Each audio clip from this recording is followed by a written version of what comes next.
My name is Maya. I'm 54 years old, a single mother who once worked 3 jobs at the same time to raise my only daughter. I used to believe that love and sacrifice would be enough to keep her close. But at her own wedding, on a picturesque beach in Florida, I sat quietly in the very last row, while all eyes turned toward the radiant white wedding dress, and I was deliberately hidden away, like a scratch no one wanted to acknowledge. While guests were still raising their glasses in celebration, the groom-to-be Graham walked over, leaned down close to my ear, and whispered in a calculated tone, "Maya, if you really want to keep the title of Mother of the Bride, wire $75,000 or walk away. Nobody needs your burden anymore." I took a sip of wine, looked straight into his confident eyes, and replied calmly, "Do you really think I came here empty-handed?" 7 minutes later, the wedding descended into chaos. White envelopes were being passed around the venue, and I remained seated, not lifting a single finger. If it were you, what would you do when your own daughter and the man about to become your son-in-law pushed you out of their lives like an unwanted debt? Leave a comment below, hit like if you've ever been hurt by someone you love, and don't forget to subscribe to the channel so I can tell you the rest of this story. Because what happened next? None of them saw coming. I remember clearly the day my husband walked out the door, leaving me and our daughter standing in a tiny apartment whose walls hadn't even been repainted yet. Emily was only too young to understand the difference between a family and a fracture. He didn't say much, just one cold sentence, "I can't carry the two of you." I didn't cry that day. There was no time for tears with exactly $36 left in my wallet and a hungry little girl lying in her crib. People often ask me why I never looked for someone else, why I never remarried. I usually smile and say simply, I was busy living. Living meant getting to the diner by early morning for the opening shift, carrying trays to a dozen tables during peak hours, listening to customers complain about overcooked eggs or lukewarm coffee, then rushing off to do laundry at a shop in the next town. At night, if I had any strength left, I cleaned houses by the hour for wealthy families on the outskirts of Providence. Some nights I came home so numb from the knees down, I had to sit and catch my breath for 10 minutes before I could change out of my uniform that smelled like bleach. Emily grew up in a third-floor walk-up apartment where every time it rained hard, water leaked through the kitchen ceiling. I patched that leak with a plastic sheet and duct tape. Every winter, I stitched together old clothes for her, hand-washed every pair of gloves and socks. That little girl never asked for anything fancy, just a hug at the end of the day, and a bedtime story. I always taught her there's no shame in having rough hands from work, that even if your shoes aren't new, you walk tall. And for many years, Emily believed that. She did well in school. More than well, she worked so hard, I often wondered where she got it from. On late nights when I got home, she'd still be at her desk, lamp glowing softly, books spread out, her handwriting neat and careful across every page. I never had to remind her. She just knew what had to be done. In high school, Emily received a full scholarship to a private school in Boston. I cried when I opened the acceptance letter. I hugged her tightly, and she hugged me back, whispering, "Mom, I'm going to make you proud." I never imagined that her success would slowly become the very thing that pushed me out of her life. Emily studied fashion business and quickly stood out among her peers with her taste and confidence. One emotional evening, she called me, her voice trembling. "Mom, I found a little space in Cambridge. I want to open my own fashion store." She told me all about the collections she dreamed of selling, the young designers she had contacted, her marketing plans, and how the bank refused to loan her money because she had no credit history. I knew exactly what she was hoping for, even though she never said it. I had a modest savings built up over more than 10 years in my retirement account. It wasn't much to the rich, but to me, it was the only lifeline for a future without work. 3 days later, I withdrew my entire retirement fund, co-signed the business account for my daughter, and put my name on the lease as co-founder. I simply told her, "Give it your all. Don't worry about me." Emily burst into tears and hugged me, promising she would never forget what I'd done for her. Rose opened after 3 months of preparation. It was a small but elegant shop, warm yellow lighting, clean white walls, and women's workwear, hung neatly on wooden racks. On opening day, I wore my best dress, freshly pressed, and stood quietly in the corner watching her smile and greet customers, radiant like morning light. I started helping out at the shop in the evenings. After customers had left, I'd dust the shelves, check the books, process orders. Some nights, Emily would glance back at me and say, "Mom, don't stay up too late. Customers won't see you here anyway." I didn't think much of that sentence then. I just assumed she was worried about my health. Then one day, Emily attended a fashion gala. On social media, I saw a photo of her with well-known young designers, captioned, "Built it all from scratch." I read that line over and over again, as if hoping it would change each time I blinked. But no. To the world, I had never existed in her success story.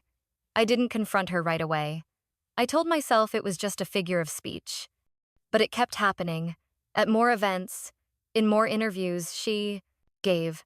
Words like self-made, built alone, no help from anyone became a familiar refrain. When I called to ask, Emily just laughed. "Mom, who wants to hear about a waitress? I need to protect the brand image." I went quiet. Not because I had nothing to say, but because I knew if I said anything, I'd be seen as weak, as ruining the narrative. So I stepped back. I still helped with inventory, still filed taxes, still signed legal documents, but I became a literal shadow. I disappeared from the spotlight I had helped build with my own cracked hands. Until the day I received Emily's wedding invitation with my name printed at the very bottom under alternate guests. No mother of the bride. No Mrs. Maya. Just a name, with no title and no meaning. I still went. I don't know what made me step onto that beach that day. Maybe it was some part of my heart that wasn't ready to let go. Maybe it was a faint hope that my daughter would see me and remember where she came from. But I was wrong. And when Graham said what he did, with that look of disdain and sharp tone, I knew hope had no place left. I had lived my entire life for my daughter. But from that moment on, I knew it was time to start living for myself. I met Graham for the first time on an April evening when Emily invited me to dinner with the two of them at an Italian restaurant in downtown Boston. The place was more upscale than anywhere I'd ever been. Crisp white tablecloths, wine glasses so thin they looked like they'd shatter at a touch. I wore my best champagne-colored dress, sat straighter than usual, and kept a polite smile on my face. Graham arrived 13 minutes late. He walked in confidently, light blue shirt perfectly pressed, just enough cuff showing to reveal a luxury watch. Emily leapt from her seat, lips red as roses, eyes sparkling. She wrapped her arms around him like they'd been apart for months. "Mom, this is Graham. Graham, this is my mom." Graham extended his hand, a smile practiced to perfection. "Pleasure to meet you, Miss Maya. Emily's told me so much about you." I shook his hand, feeling a grip just firm enough, cold just enough, like a contract had already been signed, and I was the last to be informed. Throughout the meal, Graham made pleasant conversation, asked about my work, about Emily as a child, about Boston in recent years.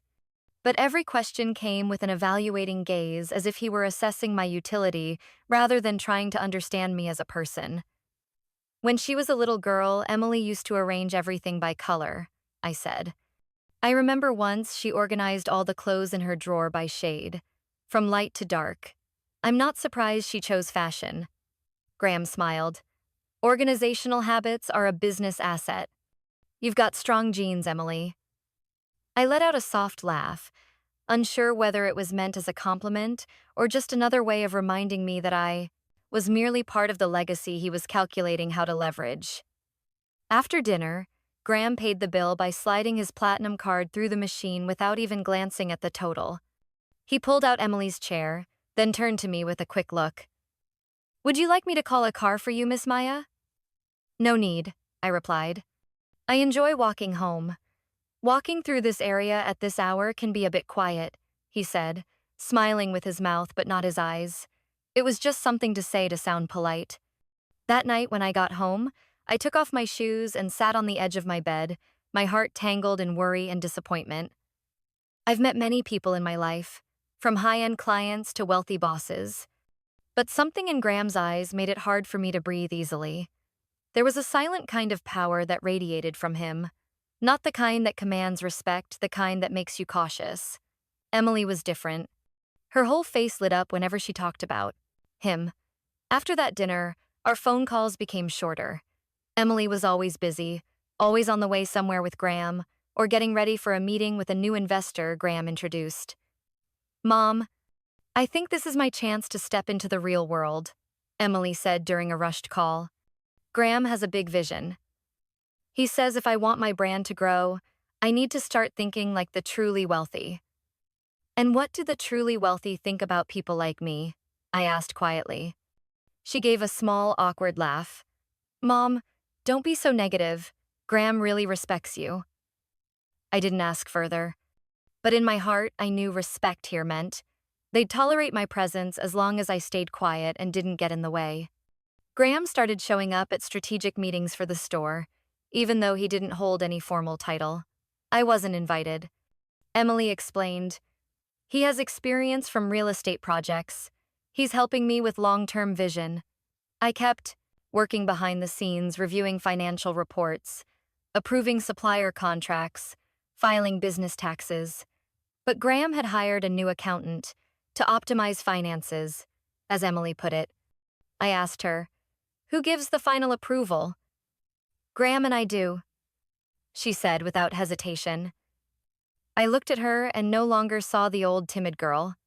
In her eyes now was a new kind of confidence, but also a coldness I had never seen before, as if she had traveled too far from the place once called home. One day, when I stopped by the store to check some documents, I saw Graham standing in the corner talking to a man I didn't recognize. They were discussing expanding the brand to a new location in the South, a new shopping center in Palm Beach that Graham called a golden spot. "Where's the money for that coming from?" I asked bluntly, once they realized I'd been standing there the whole time. Graham turned to me, his polished smile unchanged. "We're negotiating with a few angel investors. It's a necessary move for growth." I looked at Emily. She avoided my gaze. "You agreed without talking to me?" I asked softly. "I thought you were busy," she replied, her voice even. I didn't say another word. I just left. But I knew deep inside, from the moment Graham entered Emily's life, I had slowly been cut out of every important decision. And the part that hurt the most wasn't about money. It was that my daughter, the one who used to hug me and promise never to forget my sacrifices, now looked at me like I was an old photograph that no longer matched the new house she was building. A photo someone might quietly take down, wrap in paper, and place in an unnamed storage box. I started noticing subtle changes when Emily and Graham decided to open a second showroom in the shopping district in Brookline. Not because the first store was overcrowded, but because, according to Graham, the high-end market needs a true luxury experience. A place where clients don't just shop, they feel the brand. I asked Emily directly, "Are you sure this model fits your customer base?" She pressed her lips together. "Graham has data. He did the research. Just let us handle it." I heard the word us in that sentence loud and clear. Emily used to say we, her and me. Not anymore. A few weeks later, I received a notice about an emergency shareholders meeting. For the first time since I invested, I wasn't invited to attend. Instead, there was an email from a newly created company address, M. Rose Holdings, with a logo I didn't recognize, though the name still came from me. In the email, they announced they had updated the organizational structure, and shareholders who no longer participated in direct operations would receive only quarterly financial updates.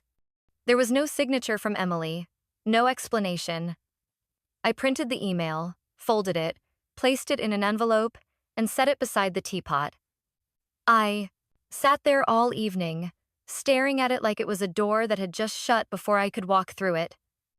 The next day, I went to the flagship store to see Emily. No appointment. I just wanted to look her in the eye and ask once clearly.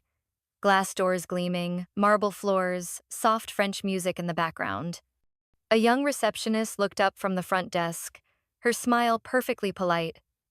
Who would you like to see, ma'am? I'm Maya. I'd like to speak with Emily. She nodded and picked up the phone. A moment later, Emily walked out. Cream bodycon dress, hair tied neatly, expensive heels changing her entire posture. I looked at my daughter, and it was painfully clear the distance between us wasn't just age. You came without calling first? Because I figured you're not picking up your phone anymore. Emily exhaled. If you want to talk, come into the office. Her office was so cold and polished it made me uneasy. Leather chairs, dual monitors, framed photos of Emily with influencers and investors hung on the wall. I saw the email, I said. Emily didn't look at me. Restructuring is a normal part of business. You don't need to worry. I'm not worried about the company. I'm worried about you. That's when she finally looked up, her eyes icy. Don't act like you don't understand. Business isn't about emotions. Graham is helping me scale. You should be happy your shares will be worth more. I own 52%. Legally, I'm still the majority shareholder. Emily frowned. On paper, but you're no longer involved in operations, and you don't understand the current strategy. I left that day with a heavy heart. I wasn't angry at my daughter. I was angry at myself for not preparing for this moment, for believing that sacrifice would always be repaid with gratitude. A week later, I received an anonymous email. Subject: Don't let them strip your rights. Attached was an audio file. I put on my headphones.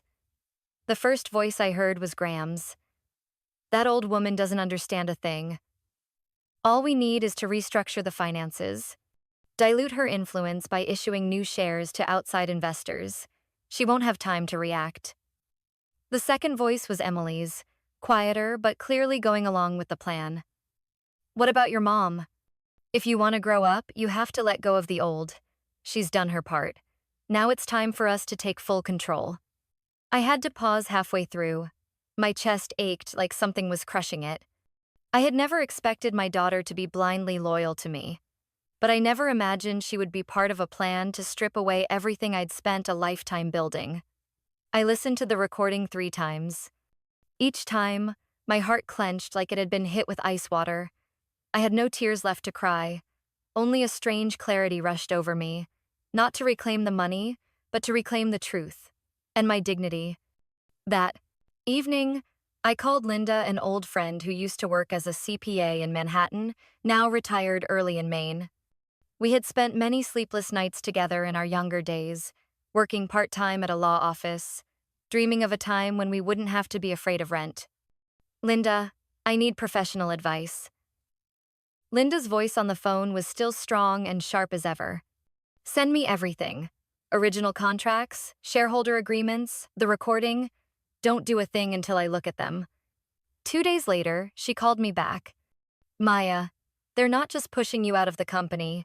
They're using company assets as leverage for personal investments. If you don't act, they'll wipe out your ownership in less than 6 months. I was silent for a while. Linda asked, Do you want to take everything back? I answered with another question. If you were me, what would you do after learning your own child sided with the one trampling you? Linda exhaled slowly. I wouldn't retaliate. I'd prepare thoroughly, and wait for the right moment. I nodded, even though I knew she couldn't see it, but I understood, and I began to prepare, quietly, carefully, without anyone knowing. I may have been written out of their story. The wedding announcement reached me in a 3-line email. No subject, no congratulations. Not even the word mom. It was sent by Emily's personal assistant, signed, Best regards, Madison, Executive Coordinator. The email read like a final invoice. The wedding of Emily Foster and Graham Harrington will take place on June 15th at Key West Resort and Marina. Additional guest pass attached as a PDF. Kindly confirm attendance. I read it 3 times. No invitation, no photos, no emotion to suggest that the child I once held through harsh winters was now stepping into a new life. I didn't feel anger or sadness, just a hollow emptiness like I had been lumped into the same category as the logistics team. 3 days later, I stood inside the small apartment where I used to help Emily sort her books every end of the month because she still fumbled with business tax deductions. Emily wasn't home, only Madison hunched over her laptop at the work desk. Emily asked me to leave the May accounting documents for you to sign, Madison said, handing me a neatly clipped stack of papers, her voice laced with unease. She was a sweet girl, with expressive eyes and a warm tone that always called me Miss Maya. I set down my handbag, pulled a pen from my wallet, ready to sign as usual, when a cream-colored file slipped out from under the stack. Maybe Madison hadn't noticed, or maybe someone had intentionally tucked it in. The cover page was printed in bold type, the same font as M. Rose's internal memos. Piece 3, Complete Transfer of Control Post-Wedding. I froze for a moment before bending down to pick it up. The air seemed to still around me. My hands trembled, slightly as I flipped through the pages, eyes scanning each bullet point like I was reading my own indictment.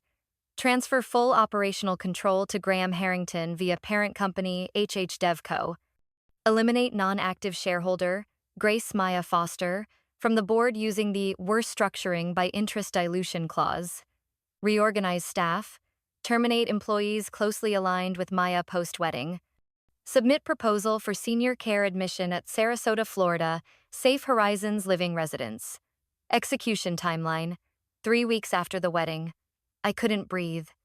I closed the file, my hand gripping the cover like I was clinging to a bitter truth I still didn't want to believe. I had suspected, but I hadn't thought Emily was this deeply involved. When I looked up, Madison was standing silently by the kitchen doorway, pale-faced. You weren't supposed to see that, she stammered. I looked her straight in the eyes. Do you know everything that's going on? Madison shook her head, eyes brimming. I just follow assignments. But I didn't think they actually meant to go through with it. I'm so sorry, Miss Maya. I slowly tucked the file into my bag, my hands no longer shaking. Just a cold, alert calm. I placed a hand gently on Madison's shoulder. You don't have to say anything else. From here, I'll handle everything.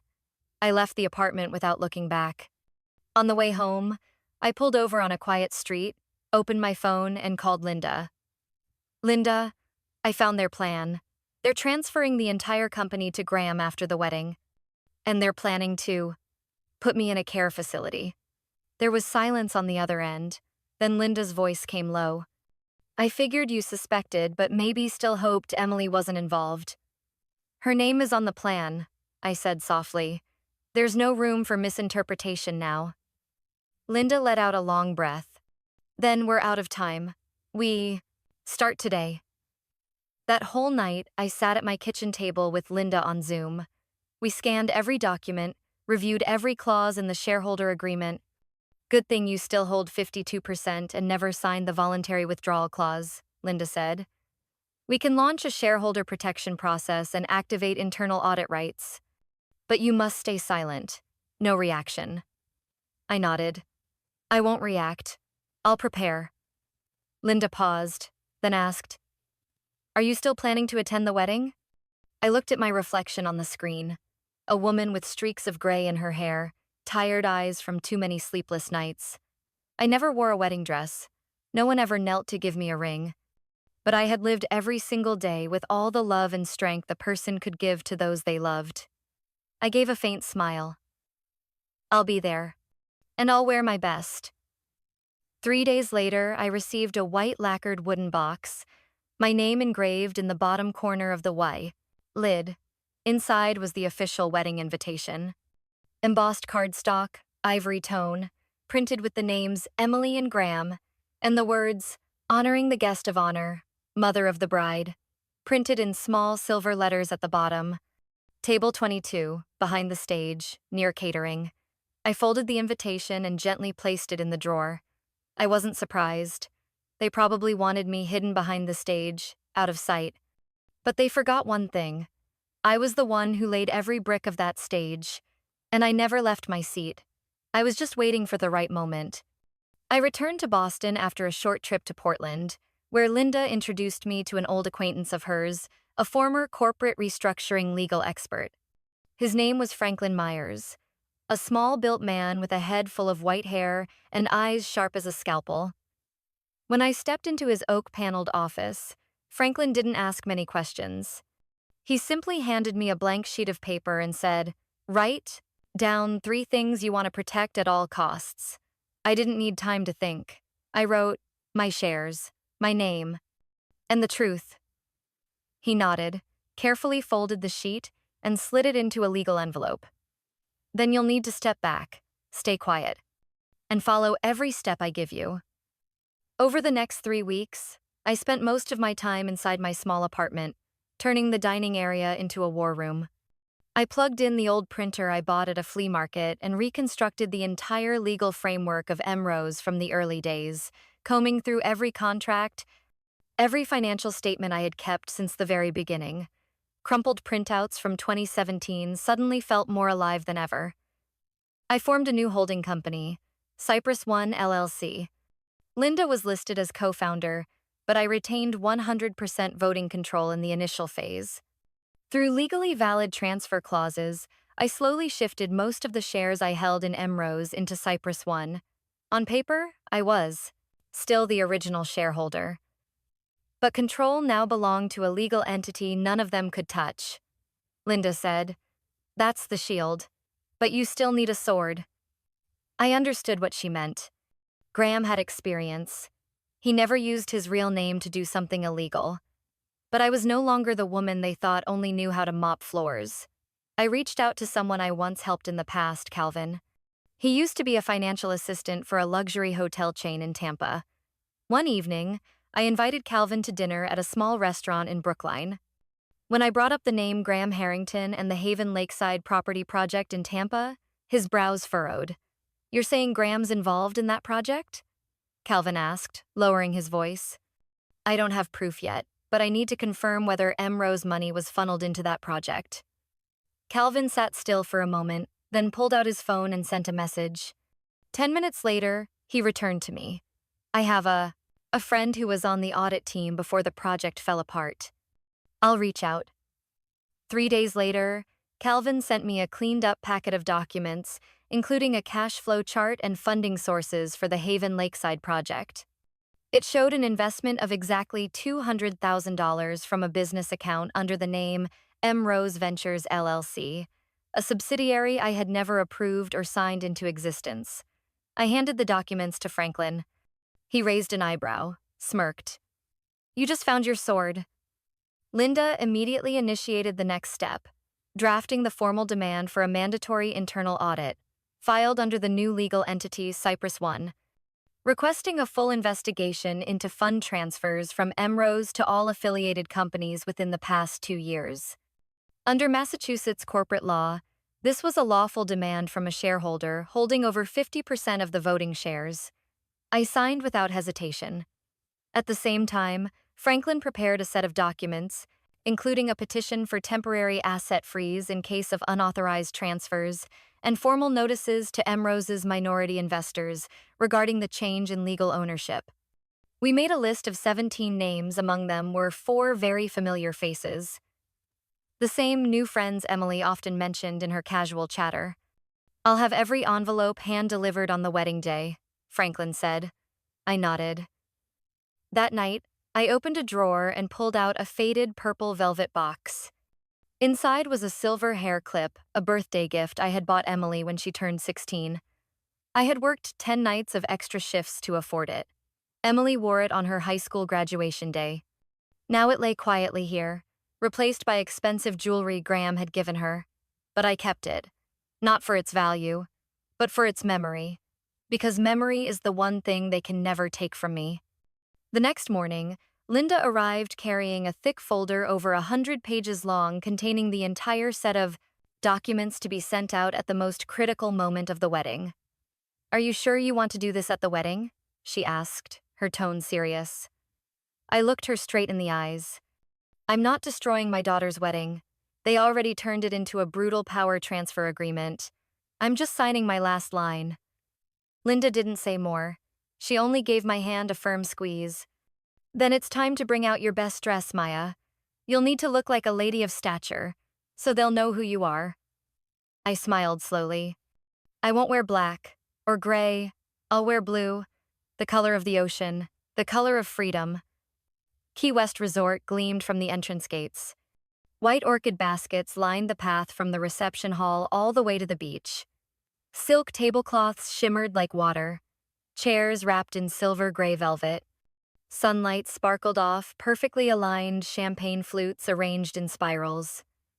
Beyond it all, the ocean stretched endlessly, brilliant, blue, as if this day existed only to honor the two young people on that wedding stage.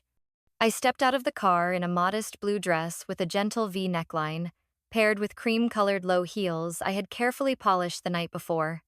Linda walked beside me, holding a white envelope that read, "Open only at the right moment." She said nothing, just briefly squeezed my hand when the hotel staff asked for our names and escorted us to the guest area. My table was tucked near the auxiliary kitchen, right beside the server's walkway. The stainless steel doors swung open and shut repeatedly, letting in the smell of cooking oil and the clatter of pans, drowning out the soft music outside. My name card was printed wrong, misspelled entirely. No flowers, no wine, just an already open bottle of water and a napkin folded the wrong way. I wasn't angry. I simply nodded at the server and pulled out the chair. I sat there quietly, watching Graham's relatives file in one by one, tailored suits, elegant evening gowns. None of them looked my way. No one came to greet me. The same people who once shook my hand at Emily's engagement party now acted like I never existed. Emily was the last to appear, arm in arm with Graham, her wedding gown a masterpiece of design. Her golden hair swept up in a soft bun, a few strands dancing in the sea breeze. Her eyes brushed past me. No pause, no smile, no flicker of recognition, just a chill, like I was a nameless stranger in the crowd. After the initial ceremony, guests were invited to the outdoor dining area. I remained seated, silently observing as Graham made his way toward me. He sat down uninvited, placed his wineglass on the table, and leaned in just enough to speak where no one else could hear. "We should settle this quietly, Miss Maya." I looked him straight in the eyes, the light from behind us glinting in his dark pupils, cold as mirrors. "Settle what?" I asked softly. $75,000 wired to your account. You won't have to sign anything. No more involvement with the business. And you'll still get to keep your honor as mother of the bride. I took a sip of water, my hand calm, lips slightly curled. "And if I don't transfer it?" He leaned back in his chair and shrugged. "There are other ways. Plenty of excellent retirement homes in Sarasota. Private, quiet, no one to bother you." I didn't react. Just slowly swirled the glass in my hand. Graham went on, his voice dropping to a near whisper. "You could walk away peacefully. Don't make us get aggressive. M. Rose is ready for a new chapter without old baggage. You know that, don't you?" I looked him dead in the eye. "You forgot something. I used to clean up after men like you." Graham froze for a second. Men who look polished, talk smooth, but couldn't survive a single day without someone kneeling to scrub the floor beneath them. His grip tightened around his glass, jaw clenched. "You'll regret this." I tilted my head, spoke softly. "I don't think so." Just then, Emily appeared beside him, her voice flat and emotionless. "You can choose to step back quietly. This is the final offer." I turned to my daughter. "Did you really think I'd agree? You have the right to refuse, but don't expect a place in my new life." "And if I don't need one?" I asked, my voice light as air. Emily hesitated. I saw her lips pressed together, like she was holding something back. Maybe Graham hadn't warned her that I might respond this way. "We've moved past you." Graham cut in. "You should learn to accept that." I nodded. "Then let's see how it goes." I stood, gently brushed off my dress like I'd just finished a quiet ceremony. Linda was already waiting on the far end of the courtyard. As I walked toward her, she simply nodded and handed me the white envelope just as promised. At that same moment, the event staff began dispersing identical envelopes, each person holding 3, spreading throughout the venue. Franklin, dressed in a gray suit, appeared near the main table where Graham's parents sat. He bent down, said something softly to Mr. Harrington, then handed him an envelope. Mr. Harrington opened it, read a few lines, and his expression instantly changed. He stood up abruptly, calling over the assistant nearby. One by one, everyone on the list who received an envelope showed the same reaction: first surprise, then suspicion, then tension. The background music seemed to slow down. I turned to look and saw Graham briskly walking toward his father. Emily followed a few steps behind, her wedding gown sweeping the white sand like a slow-moving wave breaking under the sunset. No one looked at me. No one cared. I was still sitting at table 22, near the kitchen. Every eye now locked onto Graham, and the white envelopes rippling through the wedding like quiet but violent waves. And I just stood there, in my blue dress, as if the ocean had finally returned to its rightful place. The piano music faded. The MC stepped onto the stage, mic in hand, wearing that polished smile of someone who's hosted hundreds of weddings. Ladies and gentlemen, the sweetest moment of the day has arrived. Please welcome the bride and groom as they step up to cut the beautiful wedding cake, a symbol of their perfect beginning. Graham and Emily walked hand in hand toward the cake table, the sunset casting a golden hue across the white frosting and sugar flowers, making the whole scene look like a magazine cover. All cameras turned to them. Every eye followed. I stood still, at the edge of the garden, where the only sound was the ocean gently hitting the rocks beyond. Then came the first phone. A short, sharp ringtone. A CFO seated near the stage glanced down and unlocked his phone. Then another. Then a third. Within 30 seconds, nearly every guest in the Strategic Partners group received an email. A wave of notifications from the company's central system sent under a new legal entity, Cypress One LLC. The subject line read, "Temporary freeze of executive accounts at Emrose and affiliates. Internal audit initiated. Emergency shareholders meeting called." The content was brief, direct. According to Clause 3 of the shareholding agreement dated February 15, 2017, between Grace Maya Foster and all related parties, due to detected unauthorized transfers from Emrose to external entities, temporary executive control shall be held by Cypress One, effective immediately. All major financial transactions are frozen. All assets in current transfer are to be provisionally reclaimed for auditing and investigation. A glass shattered quietly somewhere as someone dropped their wine. My eyes scanned the faces, tracking their first reactions: shock, disbelief, then worry. Some guests pulled out their phones, making urgent calls. Others stood and moved quickly toward private areas.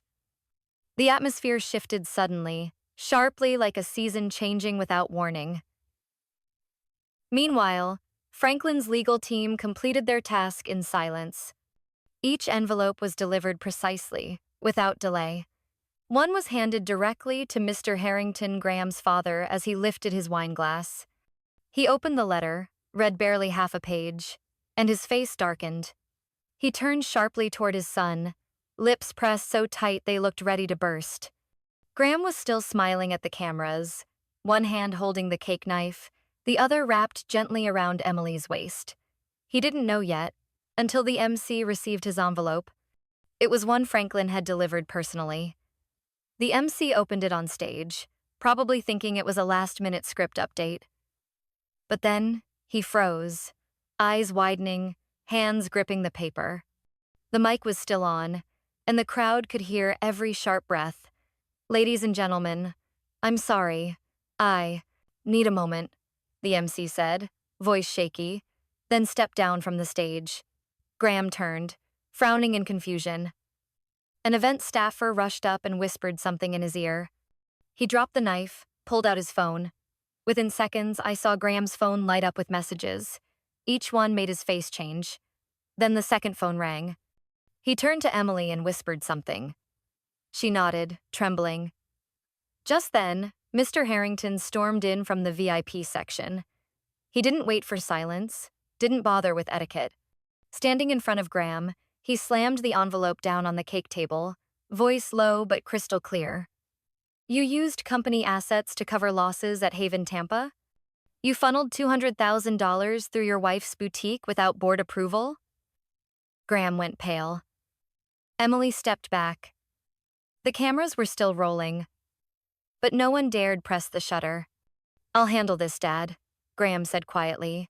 No, you won't handle anything. As of this moment, you are no longer authorized to represent the Harrington family in any business matter. He turned to Emily. Did you know? Emily opened her mouth, but no words came. She looked at me, her eyes found mine. No anger, no coldness, just shock, then fear. I stepped forward from behind the flower arch.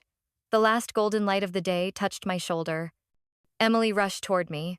Mom, what is this? What are you doing?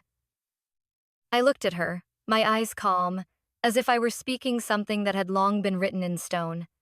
I'm protecting the life I traded everything to build. You're destroying it, she whispered, lips trembling. You're tearing everything apart. No. I'm stopping you from losing yourself.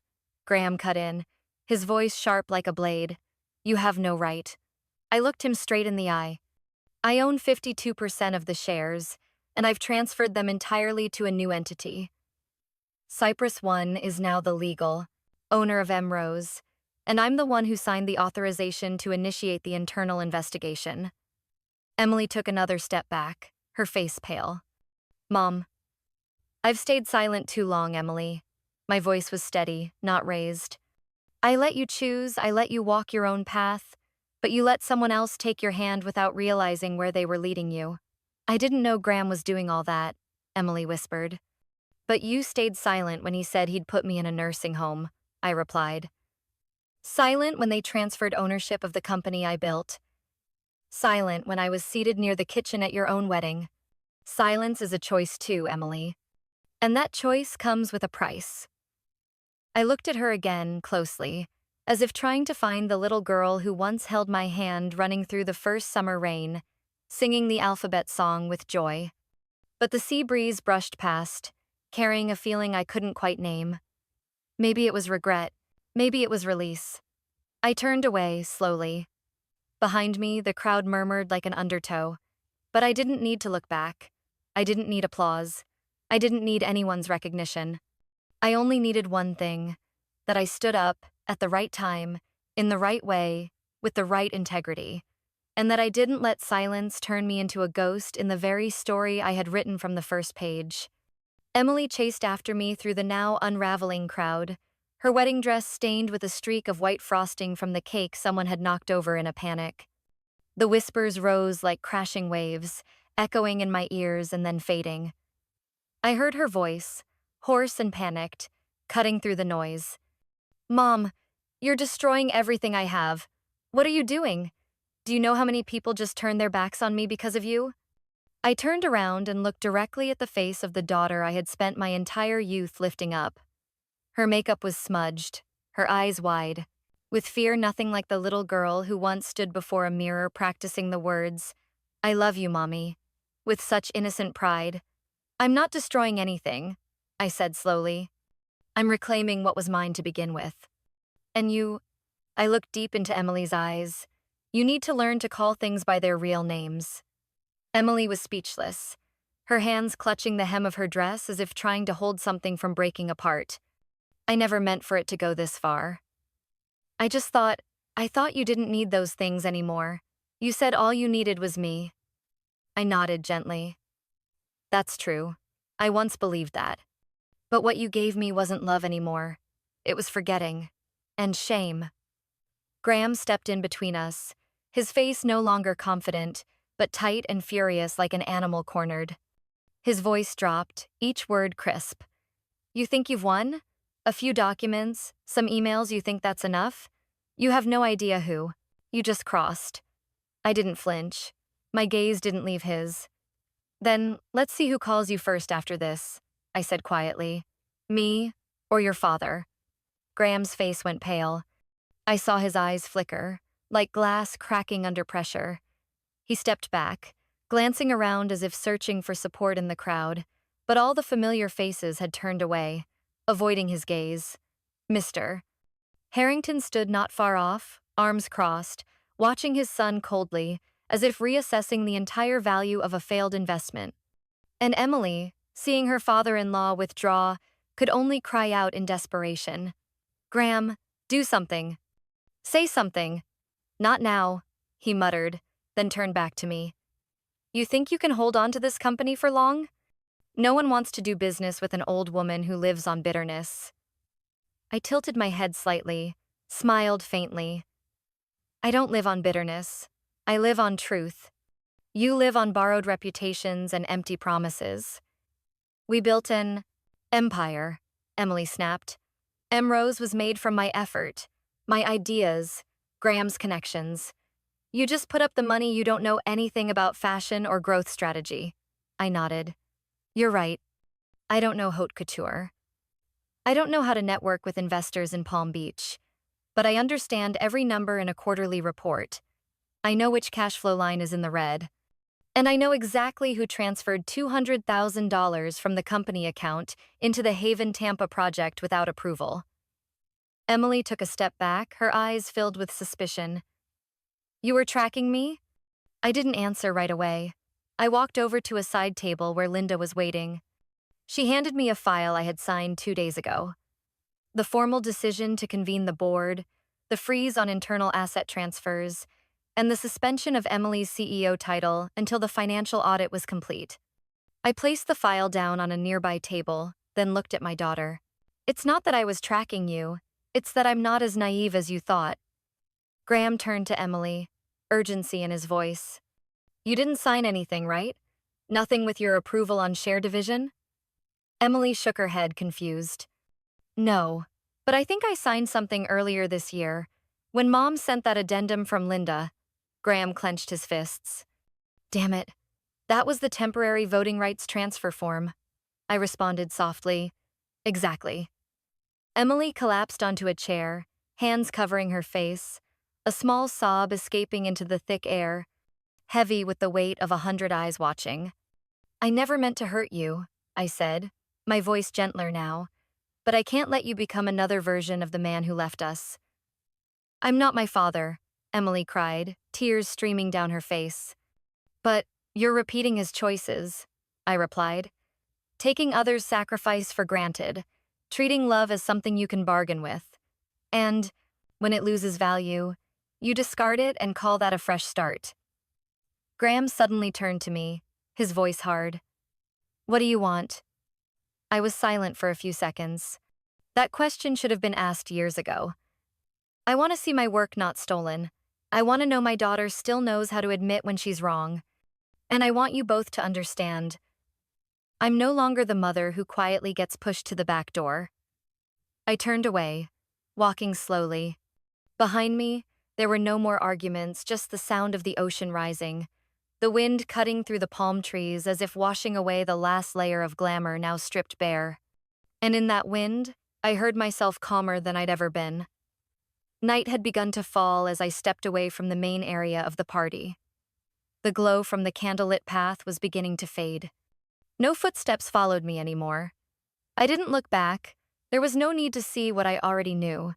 The sandcastle they had built in the shape of fame, wealth, and power was starting to crumble piece by piece. Linda walked beside me, phone still in hand, a stream of messages and emails flooding in. She spoke softly, not even raising her voice.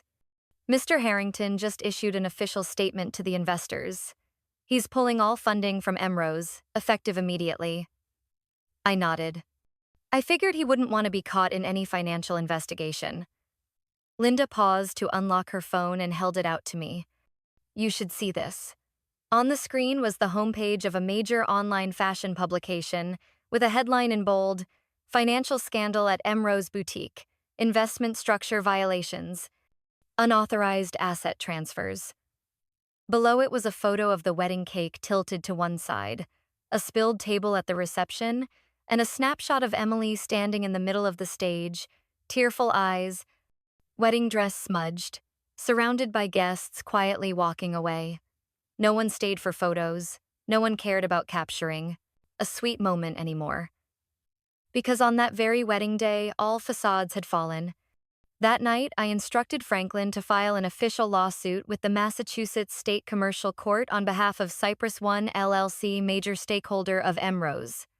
The charges: financial manipulation, breach of binding terms in the original investment agreement, and misuse of company funds for personal purposes.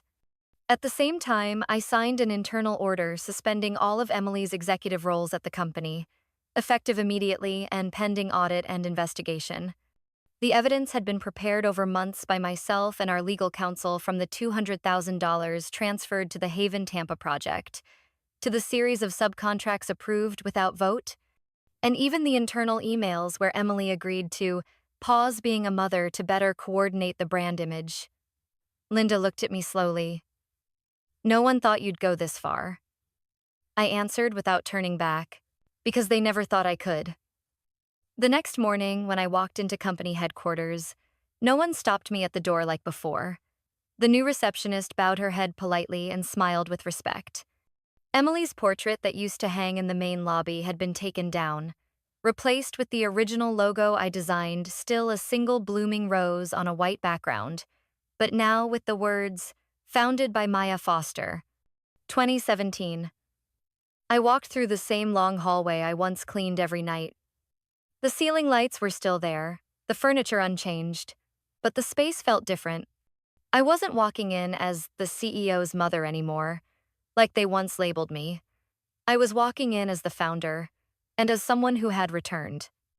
That evening, I received a message.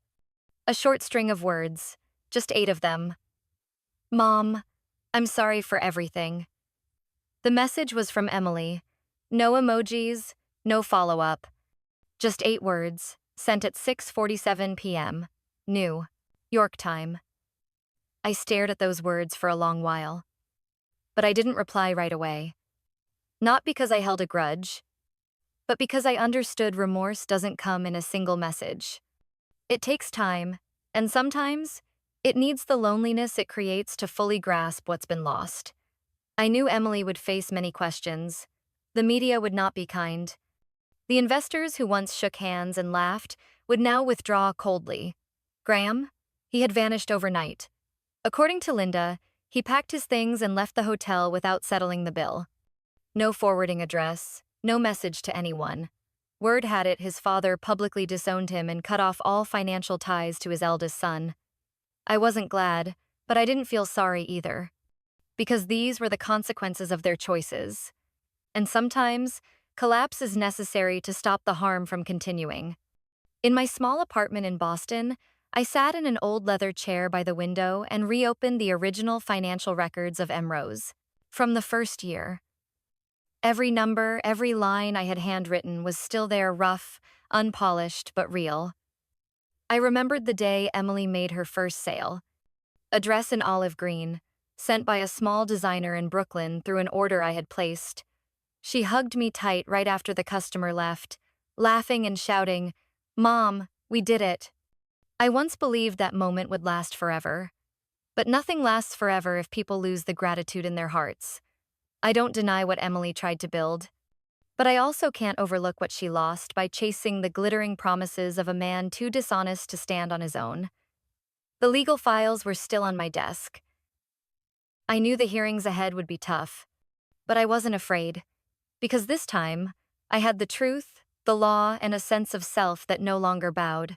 I knew Emily would need time. Maybe even a long journey to understand the value of what she threw away. And I wouldn't stand in her way anymore. But I wouldn't stay silent either. Not again. The window was slightly open, and the June breeze drifted across my shoulder, carrying the scent of lavender I planted last year. I closed my eyes and let the wind wrap around me, like a gentle touch from life after the storm. And I realized, not every collapse is something to fear. Some collapses are beginnings. Of something kind, of something right, and of myself. After all the noise, the scandal, and the tears, I returned to the main office on a quiet summer morning. No welcome flowers, no banners across the gates. Just soft sunlight falling through the glass window, onto the old wooden floor where I once scrubbed away boot marks during the company's early days. Every step I took today carried no weight anymore. No longer the steps of a mother desperate to hold on to a child who walked away, but the steps of a woman stepping into a new chapter not for anyone else, but for herself. The restructuring meeting was held on Monday, just 3 days after the incident in Key West. I didn't rent a fancy venue or set out any decorations. We gathered around the round table in the third-floor meeting room, where the walls still held pinned-up designs from M. Rose's first collections. On the table lay the executive transfer contracts. I signed first, then quietly slid them to Linda. She looked at me, eyes red but firm. "Are you sure?" I smiled. "Linda, I've never been more certain. M. Rose was once my dream. But now I understand. I don't need to hold on to everything to prove who I am. What I want is to leave it in the hands of those who cherish it, not those who spend it like a business card." Linda turned to the group seated around the table, 5 women, each from different backgrounds, but sharing the same clear gaze. One was a single mother of 3, once an accountant at a small logistics firm. Another had lost everything to a dishonest ex-husband, working 12-hour shifts at a coffee shop. The eldest, Miss Marianne, had been a garment worker laid off during the pandemic. I looked at them and said softly, "I want M. Rose to no longer be just a company name. I want it to be a place where women who thought life had crossed them out begin again." Linda signed the appointment form. And from that moment on, I officially stepped down from the board, not in silence, but in calm acceptance. But I wasn't stepping away from fashion. There was still something I hadn't done. Something that had glimmered in me since the early days when M. Rose was just a small shop on Jefferson Street. A dream to start my own brand. For women like I once was, middle-aged, calloused hands from mops, sore shoulders from hauling boxes, hearts heavy from sleepless nights. That brand was called By Maya. I didn't choose a glamorous place to begin. Just a tiny shop, rented from a former flower store on a street corner near the bus stop. I scrubbed the walls myself, painted the sign, and hung the first fabric. Samples all handmade by women I recruited from the community. Unemployed workers, refugees, single mothers without degrees. Each collection was tied to a story. The second winter coat from Elena, a 60-year-old mom who once lived in a truck in New Mexico, or the still alive, still beautiful linen dress by Kay, who lost a finger in a factory accident. I wasn't aiming for high fashion. What I wanted was for the women wearing these clothes to feel beautiful not because they were chasing trends, but because they were standing tall in their own lives. One afternoon, while doing inventory at the store, I heard the bell ring. I turned around and saw Emily standing there. No fancy wedding dress, no red lipstick. Just my little girl with tired eyes and wrinkled shoulders. She stepped in, hesitated for a moment, then spoke softly. "Mom, I didn't come to explain or apologize anymore. I know any words now are too late. I just wanted to see you. And, if you'll allow me, I want to start over." I looked at her for a long moment. In her eyes, I saw a real collapse, no more arrogance, no more calculation. But it still wasn't enough. I walked over, placed my hand on her shoulder, and said calmly, "When you've learned how to be a decent person before trying to be a boss, come back. My door will always be open. But not for someone trying to bargain with family ties." Emily lowered her head. A single tear dropped onto her dusty shoes. Then she turned and walked away. I didn't call after her. I didn't blame her either. Some lessons, people have to walk through on their own to truly understand. That night, I sat alone on the balcony of the new apartment I'd rented near Clearwater Beach. The breeze carried the scent of salt and a light chill from the ocean air through my hair. I poured a cup of hot tea, opened my phone just to check the news for a moment, when a notification popped up. Order no. 00001 from the Vivia. National Retail System has been confirmed. 2,400 orders for the Who Is My Mother collection. I sat still for a few seconds, then smiled. Not a triumphant smile. Just a quiet one, the kind of smile from someone who's gone very far, for a very long time, and has finally seen the lighthouse. I looked out at the ocean. The waves kept hitting the shore, steady and calm, as if they'd never known chaos or betrayal. What do you think of my journey? If it were you, would you have the courage to stand back up after your own child turned their back on you? Have you ever, in your life, silently endured to hold on to a home, a relationship, only to realize you were being pushed out of your own existence? I used to believe that being a mother meant sacrificing everything. But through each wound, each sleepless night, I came to understand this. Love is not the abandonment of self, it's the strength to hold on to a piece of yourself, so you can still stand when everything else collapses. Not everyone is born knowing how to be a parent. Just like not every child grows up understanding what their mother had to go through. If my story made you reflect, made you think about yourself or someone in your life, I hope you'll share your thoughts in the comments below. Maybe, in your words, someone out there will find empathy, comfort, or the courage to change. And if you'd like to keep walking this journey with me and with other women stepping out from the quiet tragedies of family life, please follow this channel. Every story is a slice of life. Sometimes painful, but always real. And sometimes, just one voice, one perspective is enough to help someone feel less alone. See you in the next story. Because the journey of rebuilding a life is always worth being heard.